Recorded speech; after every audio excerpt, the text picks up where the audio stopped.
indicated concerns of, okay, how do we access the bank, and also, which you've hinted to, because all that requires is community members registering and being able to utilize this as an online entity. But there are others who are concerned of the safety measures that come with the operation online, or engaging entities of this nature online. How do you, what strides are you taking to address that at this point? Let's look at those are very valid questions. Look at the current situation, the COVID-19. Banks have closed. Banks were closed for a certain period of time. People could not go to the bank. That is when technology come into. We are making sure that we will be making sure that we invest in the best technology to guarantee and to protect the funds of our members. And by the way, the reason why we are waiting for the NCUA to give us the charter is because once the NCUA gives us that charter, every individual deposit will be insured to a minimum of $250,000. So that means if you are conducting your business online and someone hacks into your account or does something fishy, just as the NCUA would step in and will have federal agencies stepping in for any fraudulent transaction, they would step in for our credit union. So our credit union is not going to be different from any other credit union. The best thing about our credit union is that we own it, but it's also insured by the same federal agency that insures every other credit union. So with regards to safety, we are currently, as we are looking for a physical location to start, we are also looking into vendors that will make sure that we have security when you are conducting your business, whether you are making a deposit from your phone, whether you are just sending money using Zelle or any other method from your computer or from your cell phone. So we are putting all those security measures in place to make sure that no penny gets missing from our own financial institution. Awesome. Thank you. Just for clarity, I know you mentioned about the opening up of the location in the first location. Could you kindly remind us where that is and when is this scheduled to take place? What should we expect? At this point, it's on us. That means we have gone through the steps. If you go online again, ncua.gov or mycreditunion.gov, you will see those steps. Where we are, as soon as we find the location, we will move on with the lease and get everything. So the ball is on our account. We are currently looking for that location here in Dallas. Even the people in Boston can say, what does it take for us to have a physical branch in Boston or anywhere in Massachusetts? We just need about 3,000 people to complete a free survey. There's no money. You don't make any deposit until the credit union starts. So don't be concerned about any money at this time. There's just no money involved with regards to the credit union. Complete the survey. So here in Dallas, I believe Illinois, we have 3 states that really came out very strong. You have Illinois, you have Texas, and you have Florida. I believe Georgia is also picking up. So we can launch simultaneously with 4 different branches depending on where we have these people. But I can tell you that it's a single credit union that just has multiple branches or that plans to have even more branches across the United States. So as we launch, we'll launch in a single location, but in every other location, there will be access to the same services and products. The difference is you will not be able to have a branch except we have sufficient number of people who will have completed the survey. And the website of the survey is naheb.net. You go to the credit union page and just complete the survey. It doesn't take 2 minutes. If you are very slow, it can take up to 5 minutes, but it's set up and designed by experts within our team that made sure that it's very simple to understand and simple to answer questions. Awesome. Thank you. Now, there are a few members who are watching and enjoying the program just like we are, who could be interested in knowing how else can somebody be involved with the Hebrew Credit Union, because a lot of them are asking, okay, this is a very interesting entity. I'd love to be part of it. What are some of the ways that community members can be engaged and be that can utilize to actually be part of this? I can state it ahead of time, state it that there are three different ways at this time. The very simple way is just to complete the survey and say, I don't have much time, I'm a very busy person, I travel a lot, I really can't even reach out to any single person. Just by completing the survey, you have already supported the establishment of this financial institution.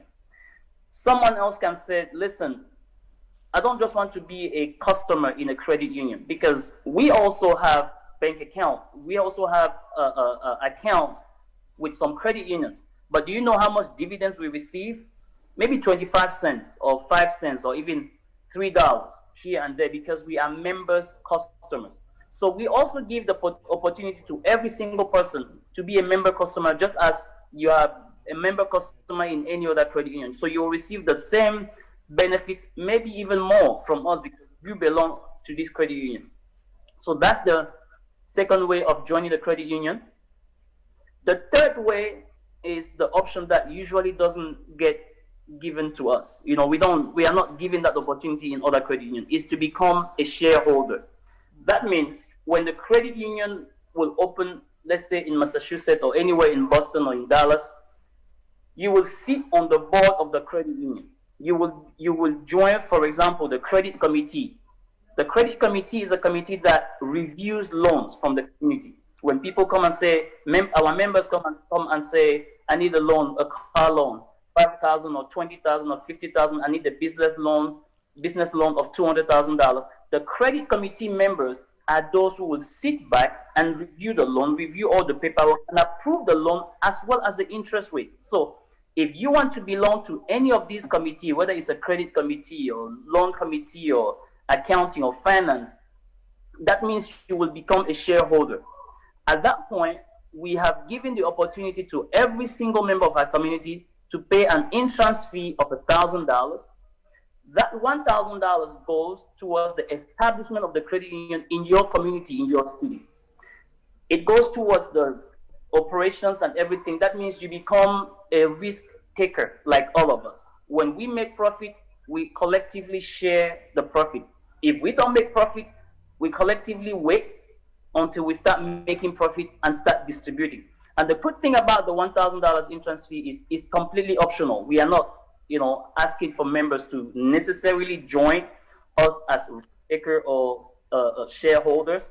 We are just saying, feel free. If you want to take a risk of $1,000, you take a risk. It gives you ownership.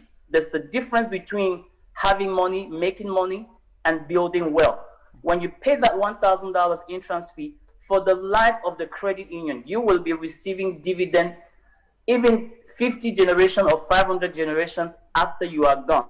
That's building wealth. Look, for example, at other banks. I don't want to call them here since I'm not advertising those banks.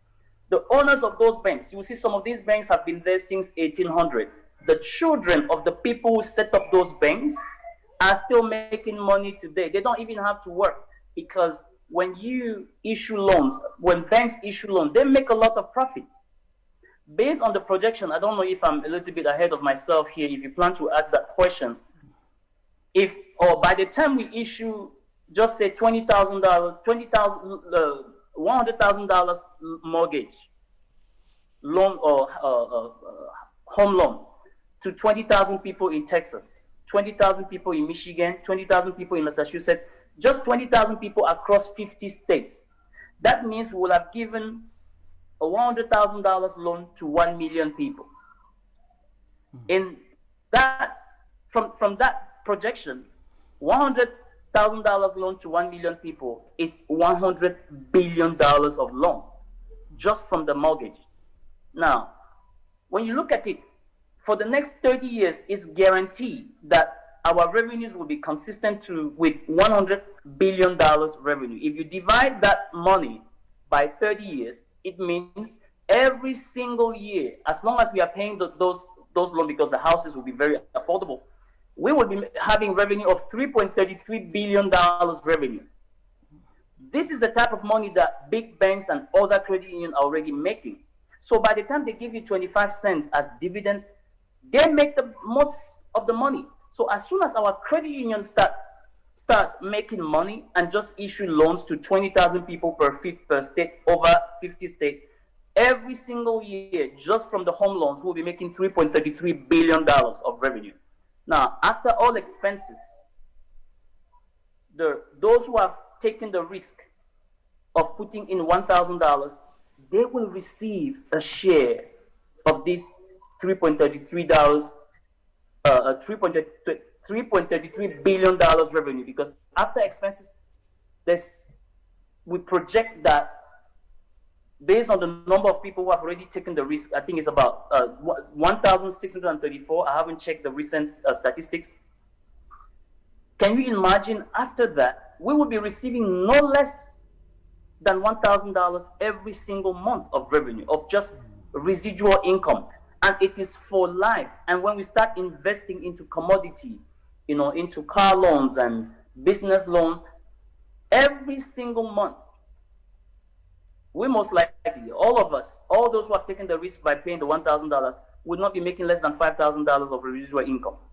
And it would just keep growing and growing. That's the beauty of this credit union. The final way of joining is joining us within NAHIB. We have an organization that is launching the credit union. So this is not becoming directly a member of the credit union, it's becoming the member of those who are launching the credit union. We are going to give you that opportunity for free, because all you will be doing is donating your time. That is only by referral. No matter how much money you pay, we cannot give you that opportunity, because that's the brain behind everything. So, as I said earlier, the first level, complete a survey. You don't have time, you don't do anything. Second level, you complete the survey, you indicate whether you want to become a voting member. In the organization, you will have to pay the $1,000. And then finally, you also can complete after completing the survey, you said, hey, I want to be part of the brain behind everything. You can pay the $1,000, but we will not give you the opportunity to join the brain behind the organization. To join the brain behind the organization, to join the brain behind the organization that's launching the credit union, you have to take an oath of office. You can join it today by sending us a message to 202-854-1822. Again, 202-854-1822, or you can send us an email at info@nahib.org. Just indicate that you would like to join the founders of the credit union. It is completely free, but you will have to take an oath of office. We'll send you all the paperwork and let you know if you are qualified to join us. It's completely free to join us in any state or in any city. Awesome. Thank you for that very in-depth explanation. And just so you know, we are just having a conversation, because I do not want to guide the conversation. I do not know the wealth of information you may have for my community, for our community. And so that's why I want you to be able to share as much as you're able to. Now I have one of the viewers, an ardent viewer of AITV, just sent a question. And Judy is asking, but what is the safety net for the credit union if not using credit scores? How do you plan to do that? She's concerned that there could be issues with the safety net if the NAHIB is not going to utilize credit scores. How do you respond to this?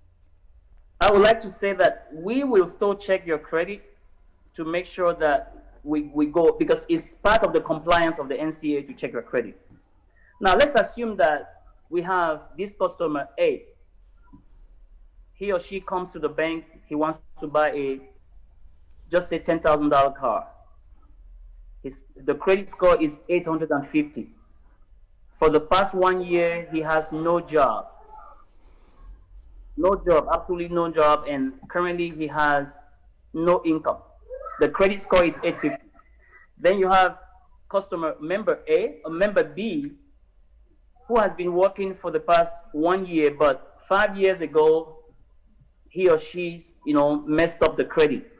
But for the past 2 years or 1 year, he or she has been working consistently, making some money, let's just say $20 an hour, or $2,000 a month, and she also needs $10,000 car loan. Do we give the car loan to someone who has 850 who cannot pay, or do we give the car loan to someone who only have even for just 350 credit score due to his past mistakes, but for the past 2 years he or she has been consistently building back the credit? So this is not something that we do based on friendship or based on how you look like. No, we will be treating all our members with respect, but we are looking into the ability of the person. So we do have experts, we have CPAs, we have professionals, people who have experience in credit union management and administration, all the way to to being president of a credit union. They are joining us to making sure that we look into all the metrics that need to be taken into consideration before taking a loan. Now, the credit score is something that is very disadvantageous to members of our community because we don't know who set it up. And as you can see, we don't really own that much. Based on statistics that we have run, we are most likely to be charged higher interest rates on cars or mortgages on any type of loan. But from our credit union standpoint, we will make sure that we focus on the metrics that, those metrics are fair to our members, and we give them the loans that are not predatory. Predatory in the sense that we don't set them up to fail. We set them up to be successful because these are our members, and our credit union being the first nationwide would be very, very scrutinized. So we will make sure that we comply with all NC regulations, but we make sure that we give the loans to those who qualify and who have the ability to pay. So that's our safety net, is making sure that the person can repay the loan, not the credit score. Awesome. Yes, thank you so much. Now, one of the issues that actually I've personally realized is very critical in our communities is the aspect of financial literacy. I know you alluded to it previously. A lot of people are not educated on the dangers of credit. A lot of people are not educated on the aspect of how relevant it is for somebody to manage and maintain a great credit score. What measures have you put in place to do the education prior to individuals becoming engaged, and how do you intend to address that and keep it going? Currently, as I'm speaking to you, within the team of NAHIP, we're already putting in place a team of people that have that background as professors or lecturers in different universities and higher education with experience in banking and economics and different fields.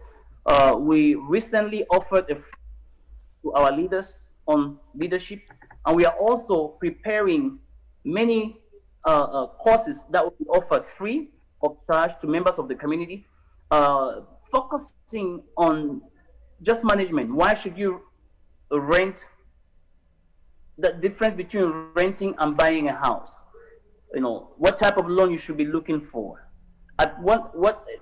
When you are making this amount of money, what car loan, what is the amount of the car loan that you should be looking for to be safe? So we are preparing a lot of information because it took us 15 years to understand our community. We are not just launching a bank to make money. We are launching a bank that's there to empower the entire community, to educate people. I said earlier that let's assume that someone who is very young, very dynamic, he or she, comes to the organization and say, hey, I'm making this amount of money. I can pay for a $15,000 car loan. But we will sit the person down. We will be offering these classes for free and sit him down, he or she down, and say, listen, it's good. You can afford a $15,000 car loan, but how much will you be saving on a monthly basis?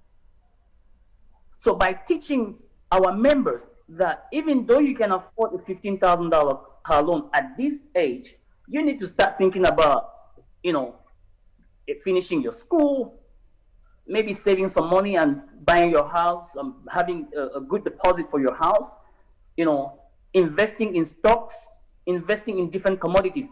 How about you just buy a good car that can drive you from home to work and from work to home for $5,000? The extra $10,000, you save it and invest in commodities, because we plan on opening different businesses, grocery stores, and restaurants, and investing in different communities. So those classes will be there to educate our people, our not to say our people, the American people, but to educate our members, because this credit union is specific to our members. We will be educating them to build wealth. So we are no longer set back or the least to be considered when it comes to investment. And to push the analysis a little bit further, because we come from different backgrounds, Muslim, Christian, within Nahib, we have Muslim and Christian, we have Buddhist, we have people from different religions. This is not a religious group. We have people from Nigeria, Congo, in fact, from Africa, as it is called, from the Caribbean, from Latin America. We have people from Brazil and Mexico. We have people from the United States. By coming together, we sit back and study what's going on, what are the different opportunities that are out there. So by doing so, we reassure everybody that as we collectively work together, we can learn from other people's mistakes and develop a course that will be taught to our various members to avoid making those mistakes. So that way, they are financially equipped from the literature standpoint, as well as equipped from the ability to make a sound, data-driven decision to build wealth, not just to earn some money. Awesome. Thank you. So as a New Englander, I think we could wrap up with this, and perhaps I'll ask you to send a message to those in Massachusetts where we are based. But as a New Englander, we are excited for this, and we'd like to know what are some of the states close by that are actually involved with NAHEB, and how do you guide us to get to the leaderships of these organizations to see how we may be able to participate in whichever way we can? What I can say is go online, complete a free survey, NAHB, go to the credit union page, complete a free survey, send a text to 202-854-1820. When you send that text, include your first and last name, your city, and your state. We will make sure that we have someone from that city or that state reach out to you one-on-one. This is about really getting closer to the community, or having the community come to us. We are not waiting for the community to come to us. We are going to the community. So by sending a text to 202-854-1820, we will respond to you, redirecting you to your city or your state board currently on NAHI. We want to give the opportunity to every single person, even if you can only maintain a Facebook page, or if you can gather some information, if you can reach out to churches. We have different positions within our organization, the brain behind it, but to join it, you have to take an oath of office that you will serve with integrity, with commitment, and with loyalty, because this organization is not set up to fail. This is not just another diaspora group or another quote-unquote black institution. We are not a political movement. We are there to make sure that we inspire the community to build wealth and work together, irrespective of our differences, irrespective of our religious practices, or irrespective of anything that was set there to keep us apart. But we are focusing on the commonality, what is common to all of us. When other community members look at us, what do they see? They see quote-unquote blacks. So, and as a reminder, we are not organizing this to prove a point to any person. We are not organizing this to go against any other community. We organize this because we realize that what other communities are doing is great for them. For example, it's not racism for any bank not to give you loans. It's the primary objective of any community to make sure that their members are safer and they are well equipped to be successful in the business realm. So it's up to us, quote unquote blacks, and as I said earlier, we don't use black because black is just the English word for Negro. It's up to us, the Hebrews, to make sure that we have institutions in place that give the same opportunities to our members as other banks or other businesses give to their community. Thank you so much, Dr. Kue. Thank you for giving us the opportunity to have this chat with you, and I look forward to having you. I hope you'll have some time to come and join us in the near future. and be able to engage with the community. I know that they've heard you loud and clear, and once there is presence of whatever initiatives in Massachusetts, we'd be more than happy to have you. Lastly, any message to the community? I know the TV tries to serve the diaspora community, and we are national. So we also have people who are outside the US that are watching. But specifically, you may speak to those in the United States. Any message for them? Yeah, first of all, I would like to say I will be honored to meet you there in Massachusetts or New England there in Massachusetts. The message I can give to all our your viewers and my viewers as well, those who connected, members of our community, whether they are here in the United States or in Europe or in Asia or in Africa, as it is called, it's a message of unity. By saying I'm Nigerian, I'm Congolese, I'm Senegalese, I'm Kenyan, I'm Ugandan, those names were set up to make us fail. We are a single community. We've got to start treating each other with respect, with love and kindness, because in the eyes of everybody, there's no such thing as Ugandan or Kenyan or Ethiopian or Tanzanian. They see all of us as being quote unquote black. So it's time for us to unite and work together, look for opportunities. If Uganda can export avocado and Kenya can export tea and so on and so forth, let's see how we can develop trade. And as this bank is being established, we want to set ourselves as the financial institution, the go-to financial institution that will invest in every commodity in all these different countries to make sure that we facilitate trade and help our people come together and end the different wars that have, been fought based on the perception that we are different. So my message is message of love and unity within our community, and that we should know who we are. We are not blacks, we are not Negroes, we are not even Africans, because it was given around 246 BC by Roman. Go and research that. We need to know who we are and know that we are one people. We don't speak Nigerian, we don't speak Kenyan, we don't speak Congolese, but we speak different languages, but we are one people. So let's come together and support this credit union for those who are in the diaspora. Let's come together and make sure that we work in unity to offer a better future to our children. Once again, thank you so much for giving me the opportunity to talk about the credit union to the viewers and the person who will tune in today or in the future. Thank you. Thank you so much. So that was a pleasure. And to the viewers, thank you so much for joining us for our usual moment here on AITV Catch Up. It is a pleasure to always have you, and we look forward to having you here with us next Saturday. As always, look forward to watching or joining us on Catch Up every Saturday, 3 p.m. My name, as always, Rogers Mianja. Thanks to the cameraman, thanks to the producer, and thanks to everyone who has been part of this. Much appreciated, and have a great evening.